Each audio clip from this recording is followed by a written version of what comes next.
Berikut ini sosok kepala desa bernama Haji Untung yang viral di media sosial lantaran membangun kantor desa 8 lantai.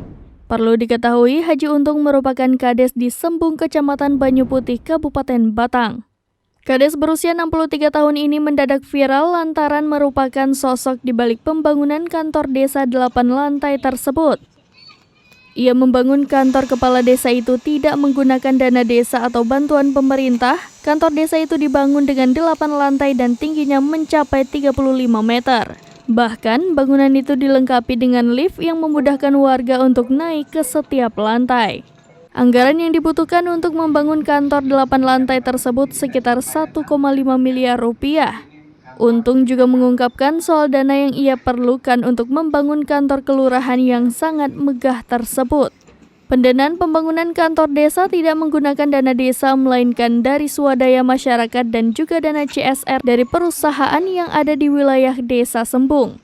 Untung mengaku mendapat inspirasi dari bentuk bangunan Tower Zam-Zam di Mekah untuk pembangunan kantor desa tersebut. Ini saya punya inspirasi dari saya menunaikan ibadah haji di Mekah yang tahun 2016. Itu tahun 2016 sudah ada Tower Zam-Zam itu. Saya tertarik sekali, kemudian ini kalau kita terapkan di sini, hemat lokasi juga, yang satu juga mungkin nanti jadi 3 tahun menjabat sebagai kades, Untung pernah naik ibadah haji pada tahun 2016, sehingga ia kagum melihat bentuk Zam-Zam Tower tersebut.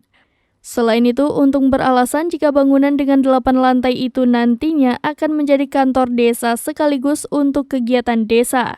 Sedangkan untuk lantai paling atas yakni 8 akan ditujukan sebagai tempat fasilitas bagi masyarakat. Tidak hanya itu saja, Untung mengaku memiliki keinginan untuk mengembangkan desanya menjadi desa wisata. Ia rela membangun kantor desa yang megah untuk mendukung keinginannya tersebut. Sementara itu diketahui jika proses pembangunan ini ditargetkan rampung pada tahun 2023 mendatang.